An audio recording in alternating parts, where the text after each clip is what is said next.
Et c'est en ça que je me dis, ma vie professionnelle et personnelle ne font qu'une. Enfin, je peux pas distinguer les deux. Pour moi, l'entrepreneuriat, c'est vraiment aussi une philosophie, un mode de vie. Bonjour, bienvenue sur le podcast Le vent d'un nouveau monde. Je vous emmène à la rencontre de personnes dont le parcours ou ce qu'elles offrent au monde m'inspire ou m'aide à avancer.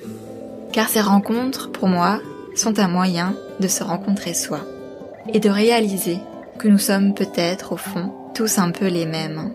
Et surtout, que nous voulons tous un monde plus juste. Et si l'on commençait à l'incarner, ce nouveau monde, en s'inspirant les uns les autres et en allant à la recherche de solutions? Et si tout commençait par soi? Si tout partait de l'intérieur? Je crois que si l'on arrive ensemble à faire taire nos peurs et à suivre un peu plus notre cœur, nous ferons changer bien des choses. Je vous souhaite une très belle écoute. J'ai la joie de vous présenter aujourd'hui une belle rencontre récente, Charlotte. Cette grande créative, observatrice de la vie et profondément reliée à ses 5 sens, nous partage son chemin de reconnexion à elle-même pour sortir du carcan de l'élève modèle dans lequel elle s'était enfermée. Nous entendons donc aujourd'hui un parcours d'affirmation de soi. Charlotte est, par exemple, devenue entrepreneuse très jeune et a pris des décisions entrepreneuriales qui sortent des sentiers battus. Des choix qui, j'espère, vous inspireront autant que moi. Mais cette designeuse graphique à la tête de Rêve Coquelicot s'est aussi engouffrée tête baissée dans un mode de vie singulier et assez radical, une vie minimaliste en tiny house. Elle nous racontera cette période en habitat léger et ce qu'elle retire de cette expérience pour sa vie perso, mais aussi pour sa vie pro. Nous parlerons aussi de couleurs, de sensibilité, de rythme juste, qui peut parfois être différent de celui du monde, ou encore de sortir de l'isolement. Bonjour à tous. Alors je suis super contente de vous retrouver aujourd'hui pour une nouvelle interview, cette fois avec Charlotte. Et je suis vraiment on ne peut plus ravie de l'accueillir aujourd'hui, parce que Charlotte c'est vraiment une très très belle rencontre en ligne. On ne s'est jamais vu en vrai, mais c'est vrai que il y a eu un petit match entre nos deux univers. Il y a vraiment un lien qui s'est créé, et du coup j'ai fait appel à elle pour l'identité visuelle de l'entreprise que je suis en train de créer actuellement. Et c'est ce qui m'a donné vraiment envie de l'interviewer sur le podcast, parce que j'ai énormément bénéficié de son accompagnement, qui est allé au-delà de tout simplement une identité visuelle. Et donc je me suis dit, il faut qu'on en parle. Il faut que je présente cette approche-là de l'identité visuelle, qui ne se résume pas uniquement à la création d'un petit logo qui fait bien esthétiquement parlant. Donc voilà, on va creuser tout ça. Donc Coco Charlotte, bienvenue. Merci Raphaël. Hello, hello. Ravie d'être ici avec toi et puis de pouvoir partager ma vision aussi auprès de tes auditeurs, auditrices. J'avais vraiment hâte qu'on échange aujourd'hui de vive voix, cette opportunité que tu me donnes la parole aussi sur ton magnifique podcast que j'ai pu découvrir et dont je savoure les épisodes petit à petit. Ouais, merci. C'est exactement ça. C'est vrai que je pense que on est un petit peu sur la même longueur d'onde sur bien des plans, et donc c'est vraiment parfait qu'on se retrouve pour cette interview maintenant. Il n'y a pas de hasard, comme on dit. Ouais, c'est ça. Et donc pour commencer, je vais procéder de façon assez habituelle. Donc tu connais un petit peu le podcast. J'aimerais qu'on démarre par une présentation, mais par une présentation classique. C'est-à-dire, est-ce que tu peux nous donner ton nom, ton métier, et voilà. Après, si tu le souhaites, tu peux rajouter quelques autres données factuelles, mais vraiment on reste dans la présentation classique pour commencer. Donc je m'appelle Charlotte, j'ai 30 ans, j'habite aujourd'hui dans l'Oise, donc près de Compiègne, au nord de Paris. Et mon métier, donc officiellement je suis designer graphique, et officieusement, je vais le dire quand même, je suis créatrice d'univers inspirationnel et tisseuse de liens émotionnels. Voilà, j'aime sortir des sentiers battus, mais ça tu l'auras compris. C'est vrai qu'on ne sait pas si on peut le placer dans une présentation classique, mais justement c'est ce qui fait que c'est ton approche à toi et c'est celle-là justement que j'ai envie de creuser, donc c'est parfait. Et est-ce que tu aurais envie de rajouter quelque chose pour te présenter de façon un peu plus intime? La chose qui me vient de manière évidente, c'est ma passion pour les couleurs. Pour moi, c'est essentiel de le dire parce que je pense qu'aujourd'hui, ça me définit complètement. Enfin, ça fait partie de moi, de mon identité. Et je me rends compte qu'en fait, ça m'habite depuis toujours. Enfin, vraiment, ça m'a imprégné depuis l'enfance. Et aujourd'hui, je sens que voilà, j'ai vraiment une forme de pouvoir qui se développe autour de ça, avec le pouvoir émotionnel, le pouvoir symbolique que j'explore en fait dans mon quotidien. Et parce que les couleurs sont omniprésentes et je pense que c'est ça qui me nourrit aussi dans mon approche créative. Donc c'est important aussi pour moi de le dire, même si je pense que ça se voit sur moi. Justement, tu me faisais remarquer quand on s'est connecté mon pull arc-en-ciel, voilà, les couleurs m'habitent et m'habillent de manière plus générale. Oui, je l'ai tout de suite remarqué ce pull parce qu'il me plaît beaucoup, comme je te le disais. Et merci pour cette présentation parce que, alors j'imagine que c'est aussi ça qui m'a appelé vers toi, c'est cet appel des couleurs, mais je pensais pas que c'était aussi présent. Donc je suis très curieuse. On va pouvoir investiguer tout ça un peu après. Mais donc pour poursuivre les présentations, moi ce que j'apprécie vraiment dans ce podcast, c'est de revenir en arrière et même à la période de l'enfance, parce que je trouve que c'est souvent assez révélateur et que c'est toujours très inspirant de voir l'évolution d'une personne. Donc est-ce que tu pourrais nous dire comment tu étais quand tu étais petite et ce que tu aimais faire? Alors, quand j'étais petite, j'étais une enfant très réservée, on peut même dire timide. Et je pense que j'avais un caractère assez solitaire. Enfin, j'aimais bien m'occuper seule. Je ne connais pas du tout la notion d'ennui. Je pense que déjà à l'époque, j'aimais prendre le temps, j'aimais le calme. La nature, j'ai grandi à la campagne jusqu'à mes 8 ans. Mes parents travaillaient à la maison, donc il y avait vraiment cette atmosphère de convivialité, de famille. Et ce que j'aimais faire, c'était vraiment créer de mes mains. Alors créer tout et n'importe quoi. Je pense que j'ai expérimenté toutes les activités manuelles possibles au monde. Création de bijoux, origami, la vannerie, donc création de paniers en osier, de la céramique, ça c'est venu aussi plus tard, même dans mon adolescence. Mais j'ai toujours aimé faire de mes mains et je pense que c'est un de mes outils les plus précieux aujourd'hui, mes 10 doigts. Ok. Ça c'est vraiment intéressant parce que pour le coup tu as vraiment conservé cette passion-là. Ok. Et ça me fait penser qu'il me semble que tes parents étaient designers graphiques ou quelque chose comme ça, que je crois que je l'avais lu quelque part. Alors textile, donc ça se rejoint, mais vraiment spécialisé dans la création de motifs pour du textile, que ce soit du linge de maison, du papier peint, enfin tout l'environnement finalement de la maison et aussi de la mode. Donc j'ai baigné dans cet univers-là aussi depuis toute petite et je pense que inconsciemment ça a orienté mes goûts, mes aspirations aussi personnelles et professionnelles au fil du temps. Et est-ce que consciemment, il y avait déjà enfant un rêve de peut-être rester dans le domaine de tes parents, tu rêvais de quoi comme métier à l'époque? Alors déjà, la notion de rêve, je la connaissais pas trop. Enfin, quand j'étais petite, j'avais pas de rêve. Je me suis fait un peu la réflexion de me dire, il y a des petites filles, des petits garçons, ils rêvent de devenir, j'en sais rien, professeur, médecin, que sais-je. Et en fait, moi, j'avais pas du tout cette projection-là. Et même des rêves en général, en fait, je me rends compte au-delà du métier. Et c'est autour de mes 10 ans, en fait, c'est un peu particulier, mais j'ai commencé à travailler avec ma maman. En fait, du fait d'avoir grandi dans cet atelier créatif, d'avoir baigné dedans, j'étais beaucoup dans l'observation. Je pense que c'est une aussi de mes qualités, l'observation, et j'apprends beaucoup en fait en regardant et en me nourrissant par mes 5 sens. Ça, je pourrais développer aussi peut-être plus tard. Et en fait, j'ai commencé à créer des motifs à cet âge-là que j'ai vendus. donc à des clients, des vrais clients. Ok. Donc c'est un peu illégal, je ne sais pas si je devrais le dire ici au micro, mais c'est comme ça qu'a commencé un peu mon parcours créatif, voire professionnel. Et après, quand est venue la question de l'orientation, je voulais faire comme eux. Donc il y avait le domaine des arts appliqués qui m'appelait, le design textile du coup.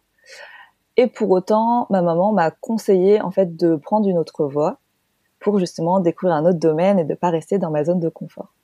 Donc j'ai fait une année de mise à niveau, ce qu'on appelait à l'époque une sorte de prépa aux arts appliqués après un bac général.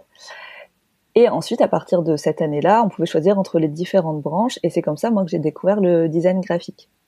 Donc finalement, en fait, les chemins se croisent et se décroisent parce qu'aujourd'hui, je sais que le design textile en fait influe aussi beaucoup ma pratique et que dans la création de logos, d'identité, la création de motifs, enfin cet équilibre, l'harmonie, même au niveau des couleurs, en fait, c'est des choses que j'ai appris moi intuitivement, enfin quasiment en autodidacte et que je peux insuffler en fait dans ma pratique pro. Donc je pense que tout est lié. Et quelque part, je suis contente d'avoir pris une autre voie pour au final la retrouver d'une autre manière aussi aujourd'hui. Passionnant. Et est-ce que, par curiosité, est-ce que actuellement tu continues à créer dans le textile aussi pour toi ou pour d'autres personnes? Est-ce que tu couds? Est-ce que Alors oui, la couture, ça fait partie d'une activité que je peux pratiquer à mes heures perdues. Je pense que j'ai vraiment cet attrait pour la matière, le tissu, la trame, je me dis tisseuse de liens émotionnels. Pour moi, il y a vraiment cette métaphore que je file autour du fil. Pour autant, en fait, je pense que contre toute attente, le design textile, en tant que tel, c'est la création de motifs destinés à du tissu, mais on travaille pas forcément directement sur tissu. Aujourd'hui, il y a les outils informatiques. À l'époque, c'était vraiment de travailler à la main, de la peinture, du pastel, des crayons, sans pour autant véritablement toucher le tissu. Mais voilà, dans mon parcours, c'est forcément une activité moi qui m'a attirée aussi. Là, je t'avoue, ma machine à coudre est un peu au placard, mais je fonctionne vraiment par phase. J'ai cette phase un peu monomaniaque de vouloir être à fond dans une activité pendant un temps. Après, je passe à autre chose et ça revient naturellement quand c'est le moment juste, en fait. Je pense que c'est mon côté un peu multi-passion. Merci pour ce partage. Alors si on rembobine encore un petit peu et qu'on reste ou on retourne plutôt à la période de l'enfance, j'avais encore quelques questions sur cette période-là. Oui. Déjà, il y a donc comme tu le sais, j'ai un petit peu regardé ton compte LinkedIn. Donc d'ailleurs, c'est un compte que je recommande à tous les entrepreneurs, et les amoureux de la poésie de la vie, on va dire. Waouh.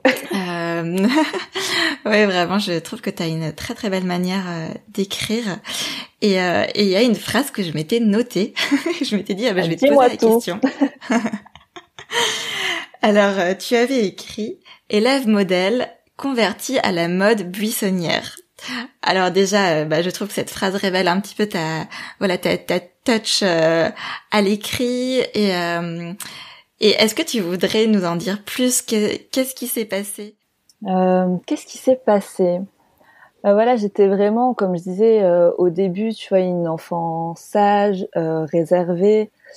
Et je pense que je me suis très vite conformée un peu dans ce moule de aussi l'élève modèle, dans le sens, pour moi, avoir des bonnes notes à l'école, c'était synonyme de reconnaissance.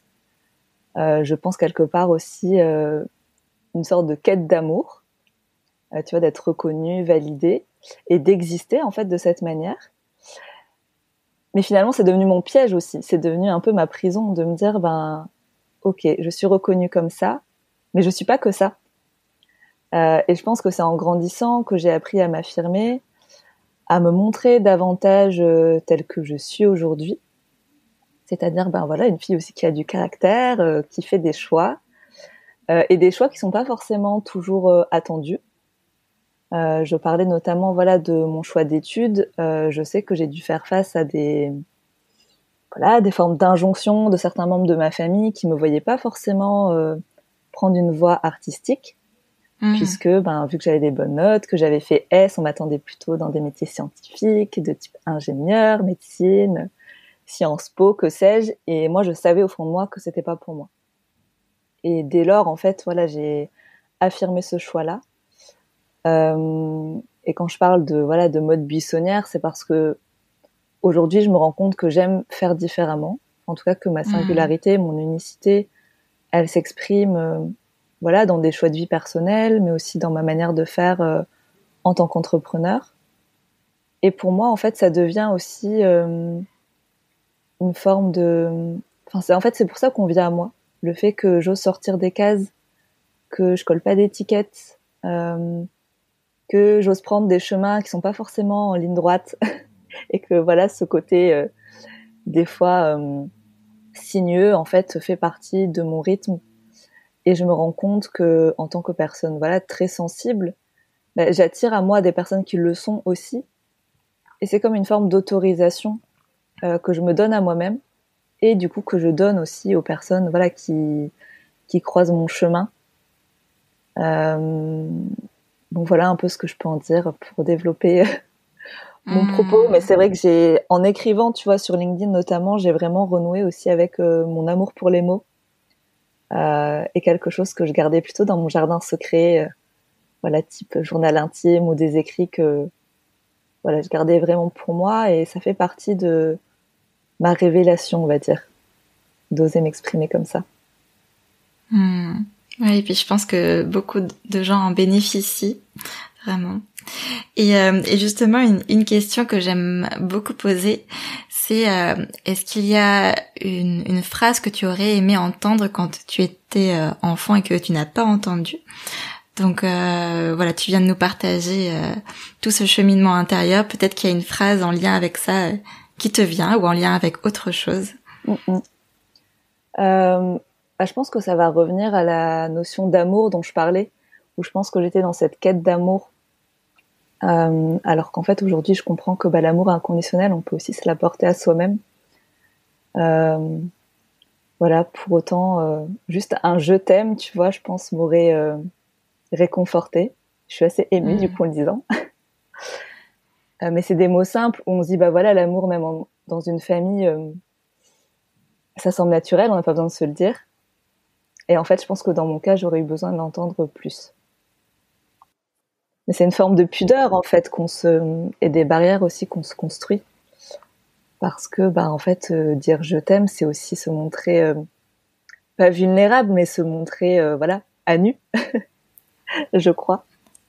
Ouais, tout à fait. Et ce qui est très beau, je trouve, c'est que actuellement, notre génération, on est beaucoup plus ouvert à ça, et on tend plus à oser plonger justement dans cette vulnérabilité, je trouve, et à justement exprimer ce type de choses à cœur ouvert. Et c'est fort. C'est un vrai chemin. Enfin, je pense que quand on s'est construit d'une certaine manière, justement, moi, j'estime m'être construite une forme de carapace. C'est aussi à un moment donné casser la coquille ou sortir un petit peu pour faire entrer la lumière, comme on dit. Et ça prend du temps. Et pour autant, quand je le dis, tu vois, j'estime pas du tout que j'ai manqué d'amour, au contraire. Mais c'est simplement, il y a des choses simples des fois qu'on a besoin d'entendre. Deux petites questions que j'aime également beaucoup poser, qui sont toujours en lien avec cette période de l'enfance. Alors, comme tu le sais, dans le podcast Le vent d'un nouveau monde, il y a aussi des épisodes qui abordent des sujets vraiment spirituels, voire énergétiques. Et j'aimerais savoir, toi, dans quel cadre spirituel tu as grandi. Et alors ça, c'est une deuxième question, mais je te la pose tout de suite. Et si tu te souviens quand tu étais jeune, enfant, si tu as vécu des choses un petit peu mystérieuses, inexplicables, et s'il y avait éventuellement une ouverture d'ailleurs à tout ça dans ta famille. Je viens d'une famille plutôt catholique. Avec une branche aussi protestante et juive. J'ai eu une éducation du coup catholique, dans le sens où je suis allée au catéchisme étant petite. Je suis allée aussi en école privée dans laquelle il y avait le catéchisme. J'étais baptisée, j'ai fait ma première communion, ma profession de foi. parce qu'encore une fois, c'était un peu le chemin tout tracé. Mais moi, personnellement, en fait, je pense que j'avais déjà à cet âge-là une ouverture, en fait, à différentes religions. Enfin, c'est pas parce que j'ai eu cette éducation-là que je me cantonnais à ça. Et quelque part, je le faisais parce que, voilà, c'était la voie qu'on m'avait ouverte. Mais aujourd'hui, voilà, je ne suis pas pratiquante. Je crois en des choses. Je ne saurais pas dire si c'est en Dieu, mais en tout cas en quelque chose de plus grand que moi, que j'appelle, voilà, l'univers, ma bonne étoile. Quelque chose plutôt lié à l'univers céleste. Et de croire en moi aussi, quelque part, on ne l'apprend pas assez, mais c'est déjà beaucoup, finalement. Est-ce que j'ai vécu des événements un peu mystérieux? Je m'étais posé justement la question lorsque j'ai écouté ton dernier épisode de podcast, pour tout te dire, pour essayer de me remémorer un petit peu. Et en fait, il y a 3 choses qui me sont venues. Voilà, est-ce que j'ai le temps de te les partager maintenant? Bah oui, je t'en prie. La première, c'est quand je devais avoir 5 ou 6 ans, un de mes petits frères était malade. Et je ne sais pas comment ça m'est venu, mais j'ai eu cette croyance de me dire que je pouvais le soigner avec mes mains. Et donc en fait, il devait avoir la grippe, enfin quelque chose comme ça. Il avait de la fièvre. Et en fait, j'ai posé mes mains sur sa tête en souhaitant qu'il guérisse. Et le lendemain, il était guéri. Donc ça, c'est quelque chose que j'ai gardé pour moi. Et alors peut-être que c'est complètement un hasard, hein, peut-être que ça ne dépend pas du tout de moi. Mais ça me revient parce qu'aujourd'hui, je sens que j'ai en moi ce pouvoir-là qui demande à être développé, mais de guérir avec mes mains, dans le sens où je parlais, voilà, que j'ai toujours aimé créer de mes mains, mais je sens que ça peut aller plus loin que ça. Le deuxième, alors là, c'est toujours inexpliqué. Une fois, des copains étaient venus à la maison et m'avaient dit qu'il y avait un trésor dans un tronc d'arbre. Donc on a cassé ce tronc d'arbre, enfin voilà, une sorte de souche, et on a trouvé des pierres précieuses. Voilà. Ah waouh. Donc ça paraît complètement fou. Et voilà, je pense que j'avais cette insouciance de l'enfance qui a fait que j'ai bien voulu voir ces pierres précieuses là où elles étaient. Mais ça a toujours resté inexpliqué et magique en fait. Cet événement-là, enfin voilà, l'histoire était tellement bien contée que j'ai encore envie d'y croire aujourd'hui. Ça, c'est mon âme d'enfant qui parle. Et la troisième, c'est j'étais plutôt pré-ado, enfin plus vraiment dans l'enfance, chez mes grands-parents, et une nuit d'orage, je pense. Enfin, j'ai assez peur des orages.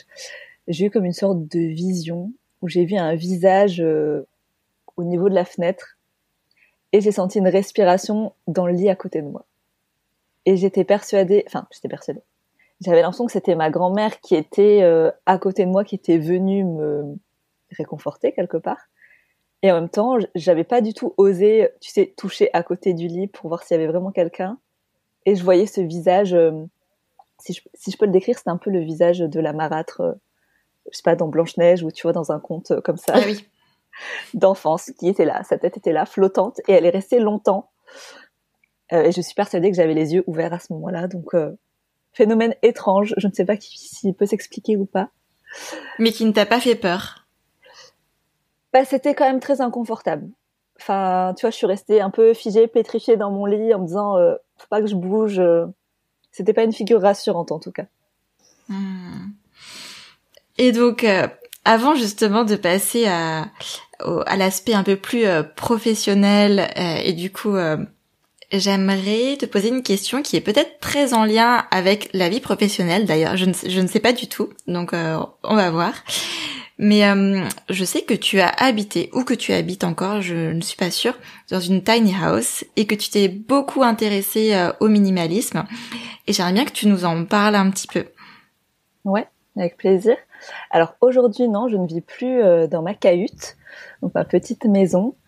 Ça fait maintenant 4 mois, et pour autant, j'y ai vécu avec mon compagnon pendant 2 ans et demi. Donc c'est un déclic qui nous est venu suite au confinement, donc en 2020.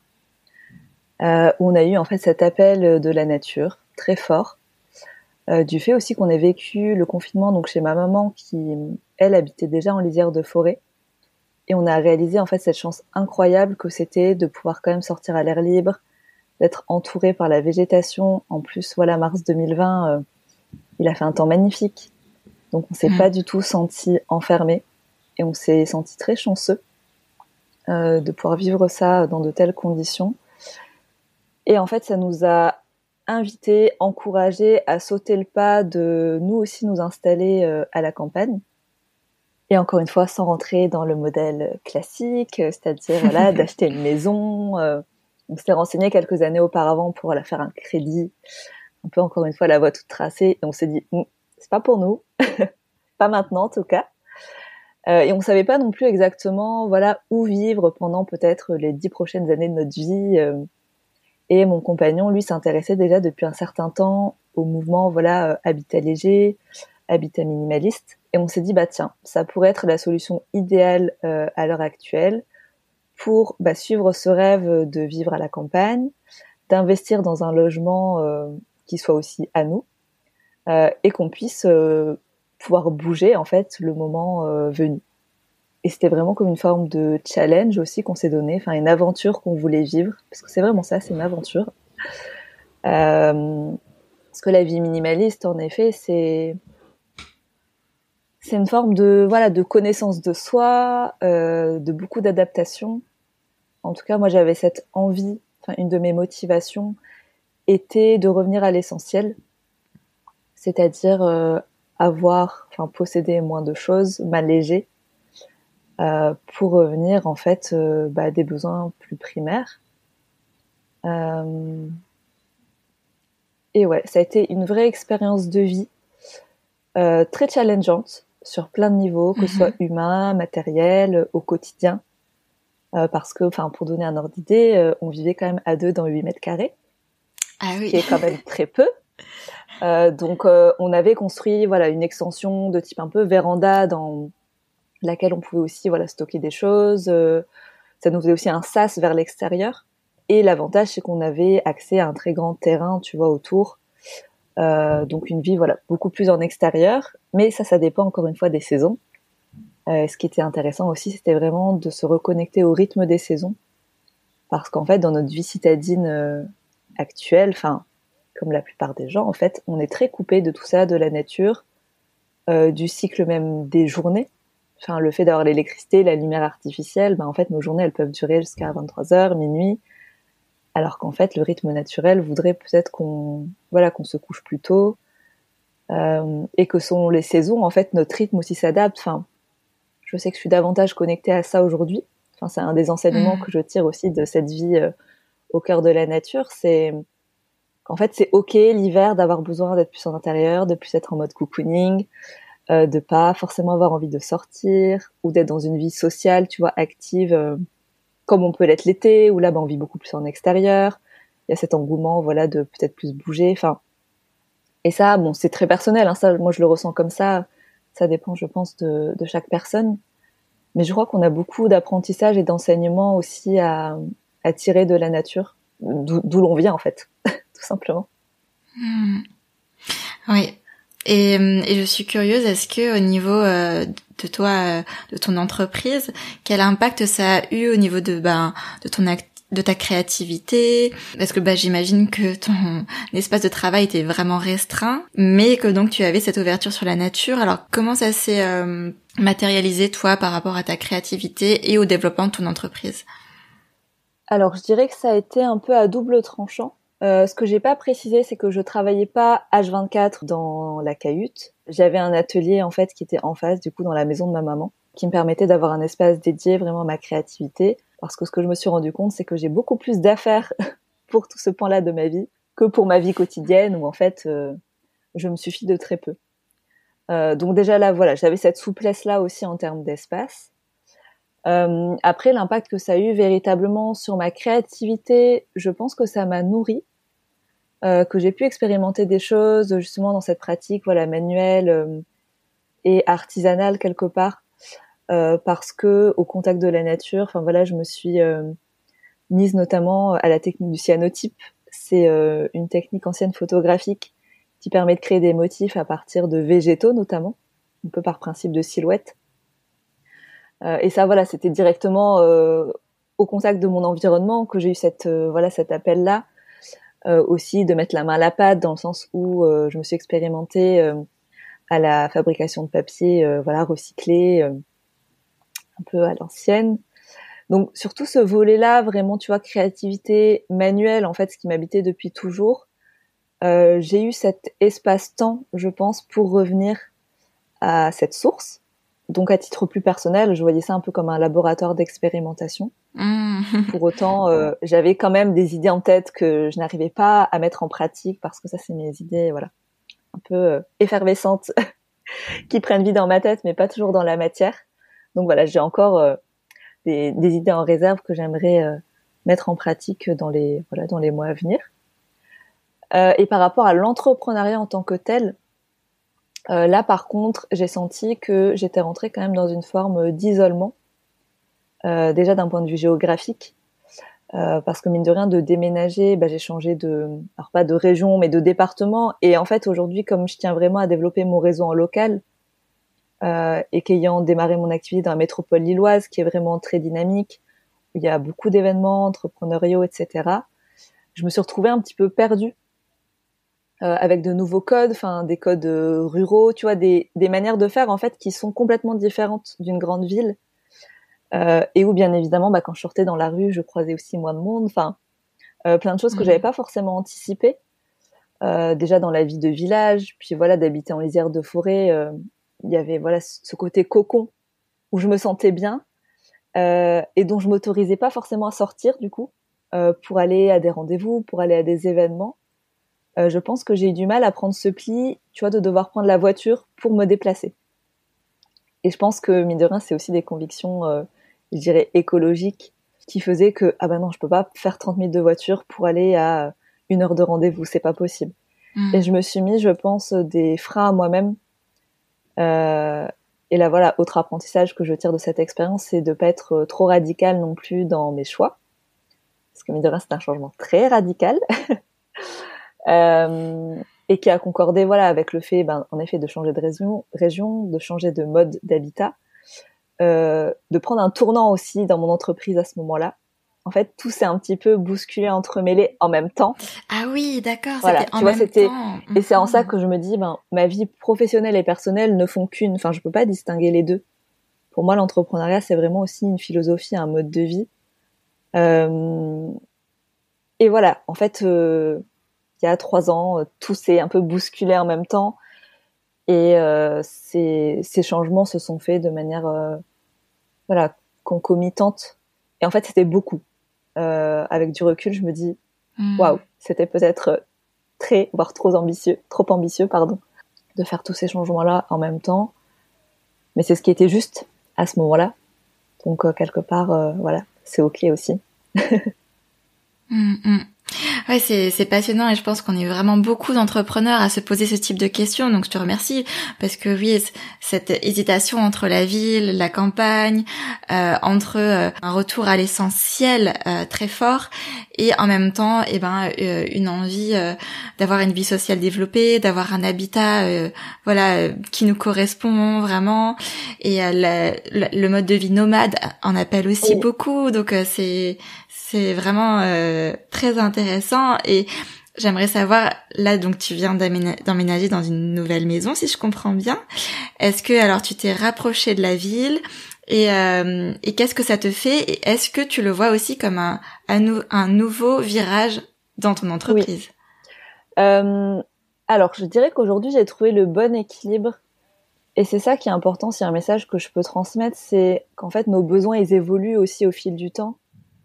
Et que c'est OK, en fait, de changer d'avis, de trouver un environnement qui nous correspond plus à l'instant T. Enfin, ça, c'est peut-être un message que je me donne à moi-même, parce que j'ai pu être aussi assez dure et assez exigeante, de me dire, OK, j'ai fait ce choix, maintenant j'assume. Donc, je me suis moi-même poussée dans mes retranchements. Aujourd'hui, là, voilà, depuis janvier, donc début d'année, on a emménagé en appartement, mais qui est en fait dans un ancien petit corps de ferme, donc c'est l'impression d'une maison. On a aussi un jardin, donc on garde ce côté nature et espace extérieur. On est dans une petite ville et dans une petite ruelle, on dirait presque un village. D'ailleurs, j'ai rencontré hier le maire de notre ville qui nous a dit c'est la vie de village en ville, et je trouvais que ça résumait complètement voilà ce que je ressentais. Donc voilà, possibilité de faire mes déplacements à pied. Je suis dans le centre, voilà, en 5 minutes. Je peux être à la gare en 10 minutes à pied, et ça, c'est vraiment un confort que j'apprécie aujourd'hui, et qui correspond davantage, en effet, à l'ambition entrepreneuriale aussi que j'ai, c'est-à-dire de tisser des liens, de développer mon réseau autour de moi. Et ça me permet d'aller travailler, tu vois, quand j'en ai envie, dans un espace de coworking. Donc mon QG du moment, c'est une chocolaterie qui a à l'étage un espace salon thé et coworking. Donc de quoi allier l'utile à l'agréable. Et tu vois, c'est vraiment cette dynamique-là, moi, qui me manquait euh, dans ces sorties plus spontanées, dans aussi finalement l'émulation et la dynamique urbaine que je peux ressentir. Enfin, ça, c'est plus une question d'énergie aussi, je pense. Pour autant, je garde ce besoin d'aller régulièrement me promener en forêt pour vraiment me ressourcer. Et après, voilà, je redécouvre des choses que j'avais peut-être oubliées, des choses simples. Le confort d'avoir de l'eau courante et chaude au robinet, on s'en rend plus forcément compte quand on l'a depuis toujours. Mais quand on l'a pas eu pendant plus de 2 ans, c'est la redécouverte de l'année. Ah oui, donc c'était pas seulement une petite tiny house, c'était vraiment un retour aux sources sur tous les plans. D'accord. Ah oui, bah, je te parlais de radicalité, on n'a pas fait les choses à moitié. Donc en effet, voilà, on n'avait pas d'eau courante, c'était un peu, tu parlais de vie nomade, un peu comme dans les camping-cars, en fait, un principe de bidon à remplir, à vider. Bon, j'en ai pas parlé, c'est un détail, mais je trouve ça important. Si on avait par exemple des toilettes sèches, donc c'est une petite logistique aussi à avoir au quotidien. Et c'est tout ce qui peut être idéalisé aussi dans ce qu'on voit sur les réseaux, j'en sais rien, sur Instagram ou autre. Ce côté idéalisation de la vie nomade ou minimaliste, parce qu'on voit les belles photos, on voit voilà de jolis décors. Et en même temps, il y a cette réalité très pragmatique de au quotidien, qu'est-ce que ça implique comme action ou comme même charge mentale, de se dire j'ai ça à faire, et mise bout à bout, toutes ces petites choses, mine de rien, prennent du temps et de l'énergie. Et ça, c'est quelque chose que j'avais pas anticipé. Enfin, je peux donner un exemple. J'avais cette utopie de moi faire le ménage. En fait, ça a été tout le contraire. On faisait beaucoup plus le ménage tous les jours, sur une plus petite surface, mais comme tout était à proximité de main, enfin, c'était beaucoup plus de rangement au quotidien, etc. Donc voilà, je tiens à le partager parce qu'on s'en rend pas forcément compte d'un point de vue extérieur. Et comme tu le disais, il y a beaucoup de gens qui sont appelés par cette vie, voilà, minimaliste, nomade également. Et j'ai envie aussi de montrer l'envers du décor, sans parler de choses négatives, mais plutôt de réalités qui sont importantes à prendre en compte. Là où nous, on est allé un peu, voilà, tête baissée dans l'aventure, sans forcément aller rencontrer des personnes qui vivaient déjà de cette manière, ou sans plus se documenter. On y est vraiment allé comme ça, en freestyle. Et encore une fois, avec un peu de hauteur, on se dit, on aurait peut-être fait les choses différemment. Et en même temps, c'est fait, c'est fait. Ouais, je te remercie, c'est vraiment très très riche, parce que moi, je l'avoue, ce sont des questions qui sont présentes depuis pas mal d'années aussi, donc j'ai eu des envies aussi de tiny house ou de vie beaucoup plus nomade en caravane et des choses comme ça. Donc c'est très très intéressant pour moi aussi tout ce que tu partages. Donc j'espère que ça pourra aussi éclairer, tu vois, d'autres personnes qui nous écoutent, et pour un peu dérouler le fil de l'histoire. Nous aujourd'hui, pour donner une seconde vie aussi à cette petite maison dont on est propriétaire, mine de rien, on a un projet, voilà, de la mettre en location pour faire découvrir sur des courtes durées ou des plus longues durées d'ailleurs à des personnes soit qui voudraient se déconnecter le temps d'un week-end, ou des personnes qui auraient cette envie, ce projet-là, de changer de vie, de leur montrer aussi sur du plus long terme qu'est-ce que ça implique, qu'est-ce qu'ils peuvent ressentir aussi en vivant l'expérience, chose que nous on n'a pas fait du coup en amont, et on se sent vraiment cette mission, voilà, de sensibiliser à ça, de montrer aussi qu'il y a des manières d'habiter alternatives, l'essentiel étant que ça nous corresponde vraiment. Donc on se dit voilà, si on peut être une petite pierre à l'édifice sur le parcours d'autres personnes curieuses, c'est ce qu'on veut vraiment valoriser et ce qu'on est en train de construire pour le moment. Ouais, super idée. Et c'est vrai que je pense qu'en particulier, ou disons encore plus pour les entrepreneurs, mais bon, évidemment ça nous concerne tous, la recherche d'un bon équilibre, voilà, de lieux d'habitat, de vie pro, vie privée, de vie sociale, etc. Et voilà, il va durer jusqu'à la fin, où je veux dire, on sera toujours en réajustement, en recherche, en retour en arrière, en pas en avant. C'est vrai que parce qu'en plus on évolue. Mais ouais, c'est vraiment intéressant ce témoignage du coup. Merci. Bah écoute, merci de m'avoir questionné. Et comme tu dis, je pense que l'entrepreneuriat en tant que tel est aussi une aventure dans laquelle on apprend beaucoup sur soi. Enfin, moi, je le vois vraiment comme une aventure humaine au quotidien. Donc pas de tout repos, hein, faut le dire aussi. Mais tellement riche, voilà, en rencontres, en apprentissage, en découvertes, que ça vaut le coup d'être tenté. Et justement, toi, tu fais partie, je pense, autour de moi, des rares, d'une des rares entrepreneuses ou entrepreneurs que je connais qui n'est pas devenu entrepreneur suite à une reconversion, mais qu'il a été tout de suite à la fin de tes études. Donc, est-ce que tu veux nous partager pourquoi tu as fait ce choix à cette époque et voilà, comment est-ce qu'il y a certains moments où tu l'as regretté? Est-ce que tu as réfléchi à retourner à aller plutôt dans le salariat? Voilà, je suis curieuse de tout ça. En effet, moi je me suis lancée juste après mes études, ce qui est pas forcément commun.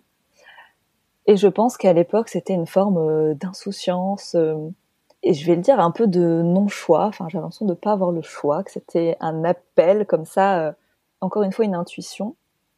Pour refaire un peu le film, déjà, je dirais que mes expériences salariales, même en job étudiant, par exemple, ne m'avaient pas forcément vendu du rêve. Ou en tout cas, je me retrouvais pas dans ces expériences-là. Je pense que depuis toujours, j'ai ce caractère indépendant qui fait que j'ai besoin de cette forme de liberté, d'avoir eu le modèle aussi finalement de mes parents travaillant à la maison, avoir créé leur propre entreprise. Eh bien, je pense que ça m'a encore une fois influencée d'une manière ou d'une autre. Et je crois que j'avais aussi très peur de me prendre des vents. C'est-à-dire que voilà, le parcours tout tracé dans ma tête, c'était de faire mes premières expériences en agence de com ou en entreprise, parce que j'étais jeune et parce que je me disais, ben oui, c'est par là qu'on commence. Et en fait, arrivé au moment au moment M, je me suis dit, non, en fait, je peux pas. Je voyais autour de moi, voilà, des étudiants de ma promo se prendre des refus, ne pas avoir de réponse suite à des candidatures. Et je me suis dit, j'y arriverai pas. Enfin, j'avais trop peur, en fait, que ça me décourage ou ça me brise les ailes, quoi, d'une certaine manière. Donc peut-être que je l'ai fait par peur, à l'origine. Et en même temps, cette intuition, c'est là peut-être que la boucle se boucle. C'est que j'ai créé mon statut de micro-entreprise parce que une amie de ma maman, collègue, m'a commandé un dessin textile pour la marque pour laquelle elle était styliste à l'époque. Et elle m'a dit, bah voilà, en fait, si tu veux que je te paye, ben il va falloir que tu me factures. Et pour cette fois un statut. Je dis, ok, bon bah du coup, je vais aller au plus simple, je vais faire les démarches sur Internet. Et c'était un soir, voilà, un soir de mai d'ailleurs, 2016. Et c'est comme ça que tout a commencé. Donc de manière en fait très légère, très spontanée et sans grandes ambitions. Et en fait, je suis toujours là. Mais par une invitation de la vie, en fait. C'est ça. Encore une fois, il n'y a pas de hasard. Tout est vraiment aussi question de rencontre. Et je sais pas, d'être là au bon endroit, au bon moment aussi. Voilà, c'est ainsi que se termine la première partie de l'interview de Charlotte. Vous la retrouverez dans 2 semaines, dimanche 7 juillet, pour continuer à parler entre autres de Monde en couleurs et de chemins de traverse à la mode buissonnière, où nous parcourrons en particulier les injonctions de la sphère entrepreneuriale.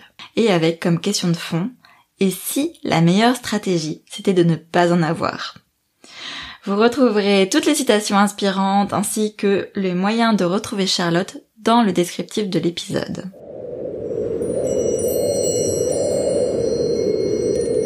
Alors, on le crée ce nouveau monde ? Si vous avez apprécié cet épisode, n'hésitez pas à en parler, à vous abonner, à mettre des étoiles sur les plateformes d'écoute de podcast et à me laisser des commentaires.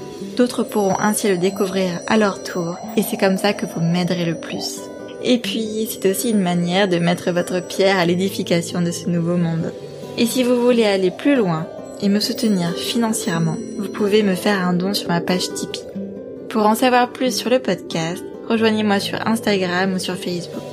On se retrouve dimanche dans 2 semaines pour le prochain épisode. Et en attendant, n'hésitez pas à danser avec le vent du changement.